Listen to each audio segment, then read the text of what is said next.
ఇవాళ నుంచి. అలాగే ఎక్కడైతే లెంత్ అని కొంచెం ల్యాగ్ అని ఫీల్ అయ్యారో కొన్ని సందర్భాల్లో అవి కూడా షార్ప్ చేసి ఈరోజు ఈవినింగ్ నుంచి కొత్త ప్రభాస్ గారిని, మళ్ళీ రియల్ రాజాసాబ్ అని ఫీల్ అయిన ప్రభాస్ గారిని మేము చూపించబోతున్నాం. దీంతో డెఫినెట్గా సాటిస్ఫై అవుతారు అనుకుంటున్నాను.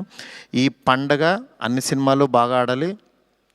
డెఫినెట్గా నిజంగా మాకు నిన్న వచ్చిన అంటే ఇంత పెద్ద ఓపెనింగ్, ప్రభాస్ గారు ఓపెనింగ్ ఎప్పుడు కూడా ప్రభాస్ గారు ఫ్యాన్సే నాకు అన్న ఫస్ట్ డే టాక్ ఇలాగే ఉంటుంది మా అన్నది, మీరు అసలు అవన్నీ పట్టించుకోవద్దు, మీరు 10 రోజుల తర్వాత అన్న స్టామినా చూడండి అని నాకు మెసేజ్లు చేస్తున్నారు.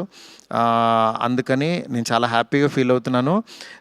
ప్రభాస్ గారు నాలాంటి ఒక మిడ్ రేంజ్ డైరెక్టర్తో ఇలాంటి ఒక కొత్త సినిమాని మీకు అందించారు.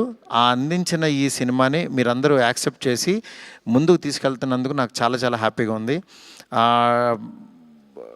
నాకు అంటే ఈ కలెక్షన్స్ ఇవి నాకు తెలియదు కానీ బట్ కామన్ ఆడియన్స్ చూసిన వాళ్ళందరూ బాగుందంటున్నారు, ఎంజాయ్ చేస్తున్నారు.